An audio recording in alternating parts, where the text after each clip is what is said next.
Hey everyone, it's me Al from Creek Road Pottery, and I'm out here with the gas kiln, the torchbearer, and I'm firing out a load of bowls, shape bowls to be exact.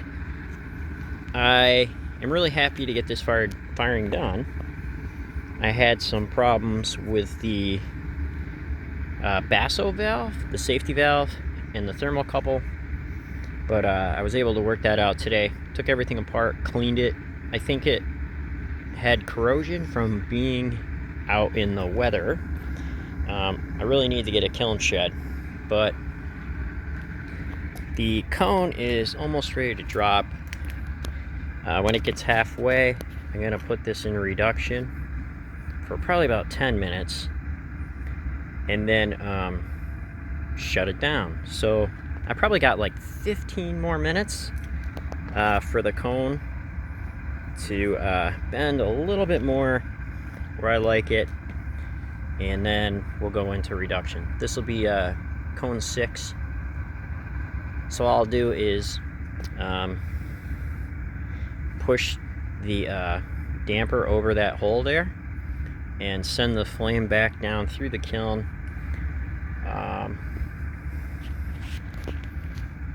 for about 15 minutes, and that usually gives me a nice brown on the pots and fairly decent reduction for what I want to do on these pots. So I had a really good gallery show, I think it was 2 weeks ago now, and things went pretty well. I'm glad I got all the pieces through the kiln. It was an idea I was trying. If you haven't seen the line upon line collection of Hebrew jars, go to my website and you could see those. I have them all loaded. The pieces are in the gallery right now, so I have no prices online, but most of them are $120, and then the ones without lids are $110, I think. So that was a really good show up at Gallery 41 in Owego, New York. Then at the end of the month, all those pots will be coming back home to the home gallery here in Montrose, PA, to the Slanted Art Gallery. And then I'm not sure if I'm going to put all those in the Slanted Art. I may bring some back home, but I should be able to then have those posted and sold on the Slanted Art website. So let's check and see where this is now. I'm gonna look in the peephole here and see where that cone is. So the top is just starting to bend, so it's probably like starting to become a cone 6 firing right now. I usually let that cone 6 bend about halfway. So these updraft kilns, a lot of people don't like them because of the variation in temperature between the bottoms and the tops. You can get as much as a cone to a cone and a half off difference. So there are a bunch of things that you can do to even out the temperatures, and so I have been trying to do that. Over the last 5 years, I've only fired with updrafts. I've become very familiar with these, and I use a wide range glaze between cone 5 and 7, so that way it can handle almost any temperature. So as long as the bottom reaches a 5 or the top reaches a 5, my other kiln is an updraft that I made from an electric kiln. That kiln is a hot bottom. The torchbearer is a hot top. So what I did was I put posts over the holes going into the burner to split the flame. There's 4 burners, and so that helped distribute the heat more rather than have it just go up. I also put top shelves in when I can, if I need to put in a bigger load, I just put the lid down with no top shelf. But that top shelf, probably about 4 or 5 inches down from the inside under the lid, helps keep some of that heat in. But in this case, if you run a hot top, running it without that top shelf lets some of the heat out, so it cools the top. So also, you can mess with this damper, send the flame back down. Gas is really expensive right now, as everybody knows. I may try firing the fall show in October with wood. I have 2 small kilns. I may try to rig up a small wood kiln out of those 2 little used kilns, and we'll see what happens. Because I could get a quart of wood for about $160. To fill up the tanks right now would be real crazy. So when you fire this, I usually try to not have the flame shooting too high above the lid. There are times when I've kept it under the lid, but again, it also depends on the feel and how the kiln is breathing.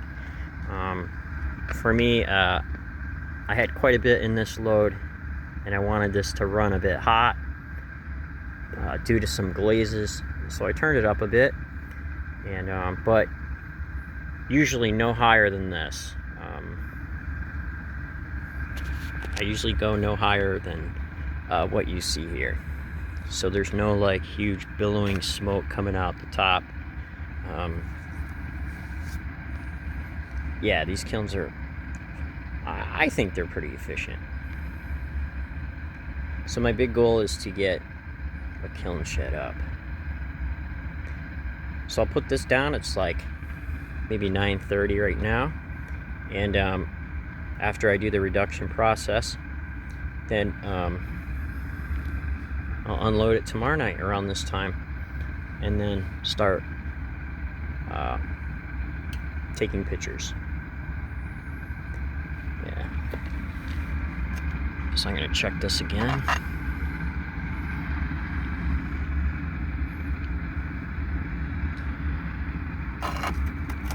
Yeah, watched kiln never finishes. It's kind of like watching water boil. So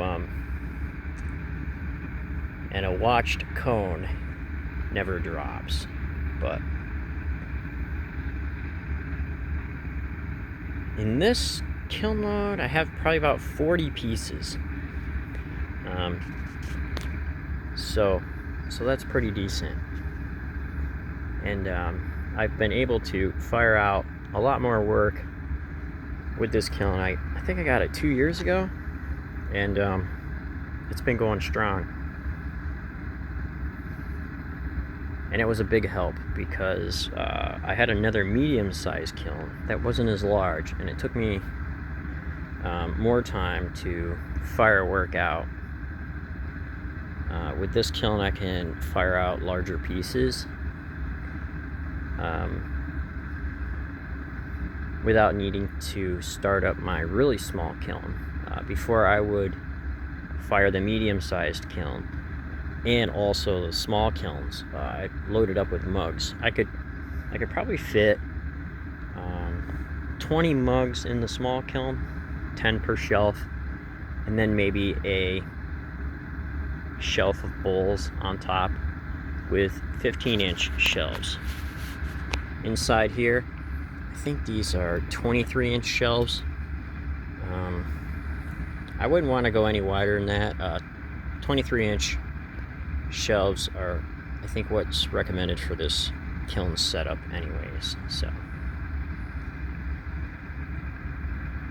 So a little bit about the setup. My posts in the kiln are 8-inch posts up from the bottom. I may try to lower that now that I split the flame. I'm not sure. I have to see how these pots turn out, and by the color and by how matured they are, I will be able to know if I'm able to lower that bottom shelf some to get me a little bit more room inside this kiln. Because unlike downdrafts, you need to start usually around the first peephole or above it to bring the pots up into the heat, because the bottoms of these can run cool. So, alright friends, well, I'll let you know how it goes, and I'll show you some images when this gets done. Take care of yourselves and each other, and have a great day.